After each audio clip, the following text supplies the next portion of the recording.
Hello friends.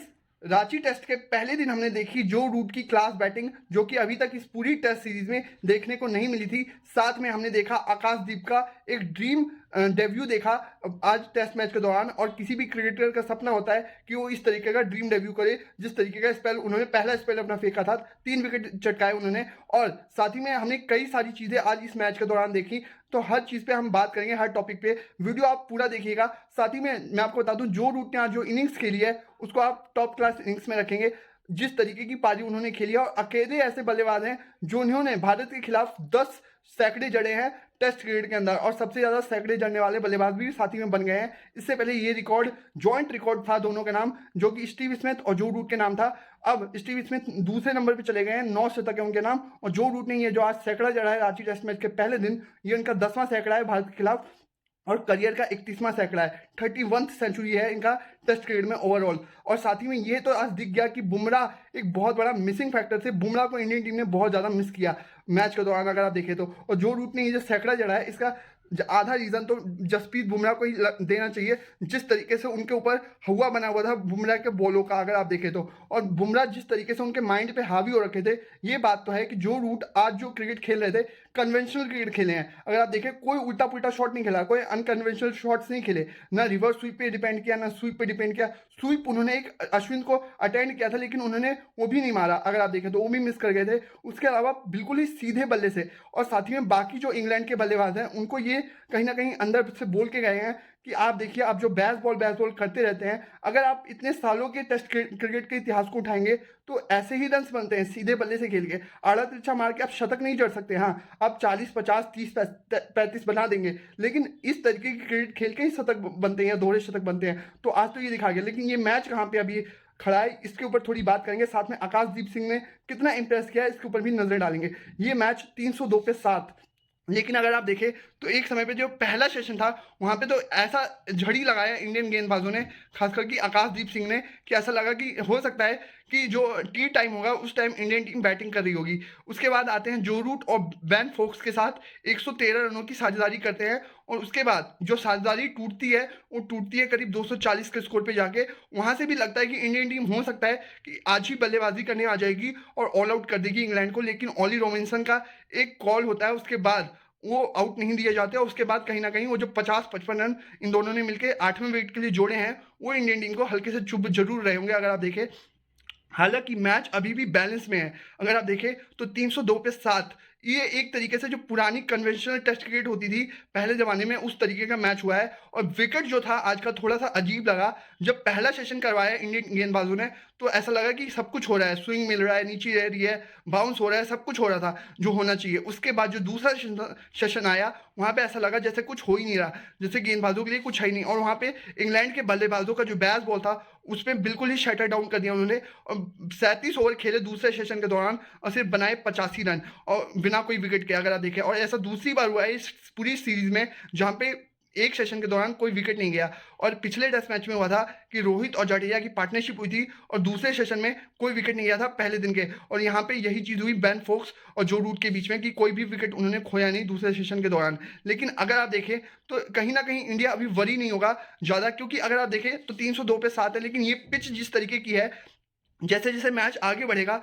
दूसरे दिन और तीसरे दिन, क्योंकि ब्लैक सॉइल का पिच है, तो बॉल नीची रह रही है। अगर देखिए तो पहले दिन ही बॉल काफी ज्यादा नीची रही है। और जैसे जैसे ये मैच आगे बढ़ेगा, कल दूसरा दिन है, तो मोस्ट लाइकली कल भी बैटिंग के लिए अच्छी पिच रहेगी। लेकिन तीसरे दिन से ये पिच अपना जो वेयर एंड टेयर है वो बिहेव चालू करेगी, और बॉल हो सकता है काफी नीची रहे। तो इंडिया नहीं चाहेगा कि उन्हें चौथी इनिंग्स में कोई ज्यादा खासी मेहनत करनी पड़े। क्योंकि एक चीज जो है कि जो पहला टेस्ट मैच अगर आपको याद हो, तो वहां पे भी हम 190 रन से ऊपर थे। वहां पे जो मैच पलटा था, वो कहीं ना कहीं मैच के ऊपर जो हावी हुआ था, जिस तरीके का कंडीशंस हमारे ऊपर, 231 का टारगेट मिला था हमें फोर्थ इनिंग में, उसे हम चेस नहीं कर पाए थे, असफल रहे थे चेस करने में। तो इंडियन टीम के पीछे, मतलब माइंड के बैक में जरूर होगा कि ये तो होगा कि हमें चौथी पारी में कम से कम बैटिंग करनी पड़ेगी, ये सोच के चौथा इंडिया को खेलना है। और साथ ही में एक चीज और बता दूं, अभी तक इस सीरीज में जो टीम टॉस जीती है उसी ने मैच जीता है। पहला मैच इंग्लैंड टॉस जीती थी, दूसरा मैच इंडिया टॉस जीती, इंडिया मैच जीती। पहला मैच इंग्लैंड जीती, तीसरा मैच इंडिया टॉस जीती, इंडिया मैच जीती। अब चौथे मैच में आज टॉस जो था, सिक्का जो था, इंग्लैंड के फेवर में गिरा। अब ये क्या बहुत बड़ा एडवांटेज है मेरे ख्याल से। तो शायद अभी मैच हल्का बैलेंस में है। अब देखना होगा कल हमारी बैटिंग किस तरीके से करती है, क्योंकि अगर मान लीजिए ऑली रॉबिन्सन और जो रूट है वो कल आउट नहीं होते हैं तो हो सकता है ये जो स्कोर 302 पे 7 है ये कहीं 350 375 पहुंच गया, तो स्कोर बोर्ड का प्रेशर अलग आता है आजकल की टेस्ट क्रिकेट में। आजकल की टेस्ट क्रिकेट अलग हो गई है। बेशक ये लोग अब कहना शुरू कर चुके हैं पहला दिन देख के कि जब हमारी स्पिनर्स को इतना दिक्कत हो रहा है विकेट लेने में, इस पिच के ऊपर इतना ट्रेवल करना पड़ रहा है हमारे क्वालिटी स्पिनर्स को, तो उनके स्पिनर्स में क्या इतना दम है कि हमारे बल्लेबाजों को आउट कर पाएंगे। ये चीज़ तो है, लेकिन एक चीज़ जो हावी होती है मैच के दौरान आजकल की टेस्ट क्रिकेट में वो होता है स्कोर बोर्ड का प्रेशर। जैसे ही कोई टीम 350 400 रन बोर्ड पे ऊपर लगा देती है ना, तो ये नहीं दिखता कि पिच कैसी है, कंडीशंस कैसे हैं, बैटिंग फेवर है कि नहीं है, बैटिंग के लिए अच्छा है कि नहीं है। लेकिन जो स्कोर बोर्ड का प्रेशर होता है, जो 400 रन या फिर 450 रन बोर्ड पे होते हैं ना, उसका प्रेशर प्लेयर्स के दिमाग के ऊपर होता है। हाँ, इंग्लैंड जरूर सोच रहा होगा कि हम एक समय पे 112 पे 5 थे और वहां से हमने बनाए हैं 302 पे 7, तो खुश कहीं ना कहीं इंग्लैंड का खेमा जरूर होगा। उनका टारगेट यही होगा शायद कल आने का कि हमें 400 क्रॉस करना है या 400 के करीब जाना है, और इंडिया चाहेगी हम 325 30 35 तक भी रोक दे तो हमारे लिए बेहतर होगा। क्योंकि अगर मान लीजिए चौथी इनिंग आपको खेलनी है, और साथ ही में आपको बताऊं जिस तरीके की ये पिच खेल रही है ना, इस पिच पे अगर आपने चौथी इनिंग में 150 या 250 रन का भी आपके पास टारगेट है चेस करने के लिए, तो आपको आपको बहुत ज़्यादा दिक्कत आ सकती है, क्योंकि बॉल हो सकता है बिल्कुल ही नीचे रहे। जिस तरीके से आज बेन स्टोक्स आउट हुए हैं, वो कहते हैं सुरी गेंद थी और सुरी हो गई, बिल्कुल ही नीचे से निकल रही है, पैड पे लग गई है। तो देखिए पहले दिन उतना नीचे रही है, तो चौथे दिन या तीसरे दिन जाएगा मैच तो कितनी नीचे रह सकती है। तो इसी चीज़ के देखते हुए इंडियन टीम को ये देखना होगा कि हमें जल्दी से जल्दी कल ऑल आउट करना है और अच्छी बैटिंग करनी है। करीब आपको इस पिच के कम से कम 450 रन के करीब लगाना होगा, क्योंकि इंग्लैंड 300 पार कर चुका है। अब देखना होगा इंडियन बल्लेबाज किस तरीके से करते हैं। आकाशदीप सिंह की अब थोड़ी सी बात कर लेते हैं। एक ऐसा लड़का जो कि बिहार से आता है लेकिन गया फिर बंगाल अपने करियर बनाने के लिए, क्रिकेट खेलने के लिए, और जिसको लोगों ने ये गालियां दी कि तू क्रिकेट खेल के क्या पालेगा, क्या हासिल कर लेगा, तो उसी चीज़ को आज जस्टिफाई कर दिया है कहीं ना कहीं आकाशदीप सिंह ने अपने परफॉर्मेंस के थ्रू। अगर आप देखें 3 विकेट ले गए, और पहला स्पेल जो इन्होंने फेंका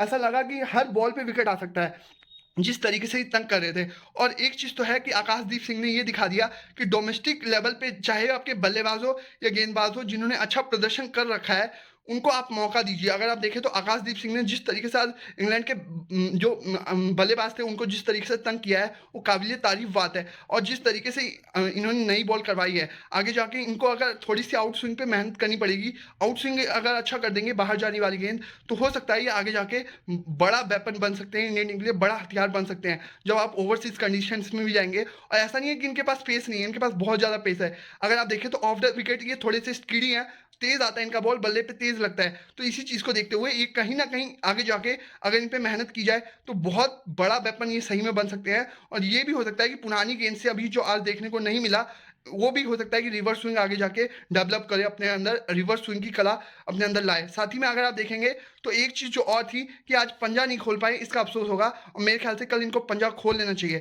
तो देखना होगा क्या होता है, कल पंजा खोल पाते हैं, इंडिया कितने टोटल पे रोकती है इंग्लैंड की टीम को, या फिर इंग्लैंड 400 क्रॉस कर जाती है। क्योंकि इंग्लैंड अगर इस पिच पे 400 क्रॉस कर गई ना, तो आप मान के चलिए राजकोट के अनुसार वो 550 के बराबर है, और जो वाइजैक का पिच था उसके करीब 500 के बराबर हो जाएगा अगर इस पिच पे 400 क्रॉस कर गई इंग्लैंड की टीम। तो देखना होगा ये 400 के करीब भी रही, तो इसलिए इंडिया को ये करना होगा कि 350 से पहले आप इनको निपटा दीजिए और फिर अच्छी बैटिंग कीजिए। तो देखना होगा क्या होता है।